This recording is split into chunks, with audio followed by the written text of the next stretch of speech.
I wouldn't leave you guys hanging.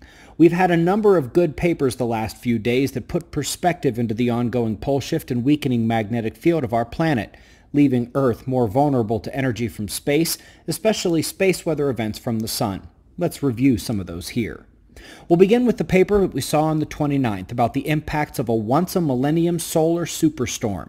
They described a titanic destruction of the ozone due to particle impacts, which is still not recovered a year later.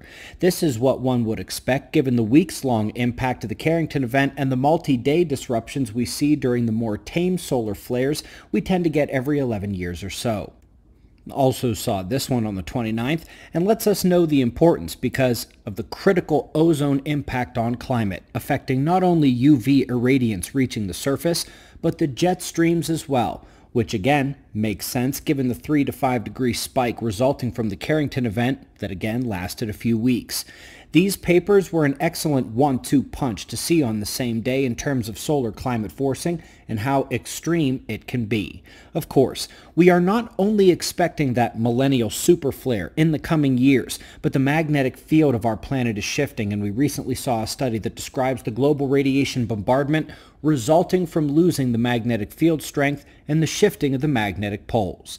This should also not be surprising, since it is well established this is how Mars lost its atmosphere. It lost its magnetic field and radiation blasted its atmosphere. And in fact, we've already seen these impacts accelerating on our planet in various ways, including the deepening of those radiation particles as we saw in this observation-based paper last year.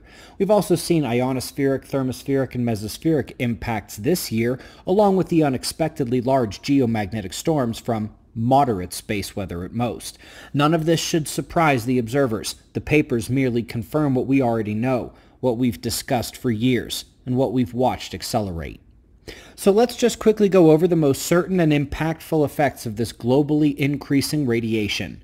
First and foremost, it is expected that our globalized world would lose about 95 to 99% of humans in grid-down scenarios lasting longer than a few months. Our technology is extremely vulnerable, from power to communications to navigation and information systems.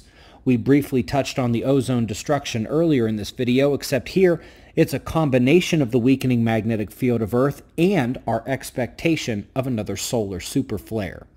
The particle and UV radiation is what most studies blame on the various extinctions and biosphere losses during these magnetic shifts. We've seen that several times in the scientific journals.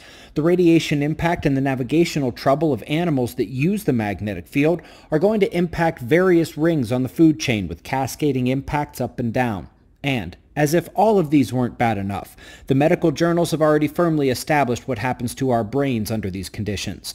Loss of cognition and excitement of the locus coeruleus. That means less intelligence, more panic and anxiety, more emotional instability, aka what our society looks like right now as the magnetic shift is underway. For more on all of these things, please watch our longer expose video listed in the description box below. Check out our e-magazine, which covers the critical papers and updates on this event, plus much more. Subscribe, and I'll see you in the morning for the daily update. Be safe, everyone.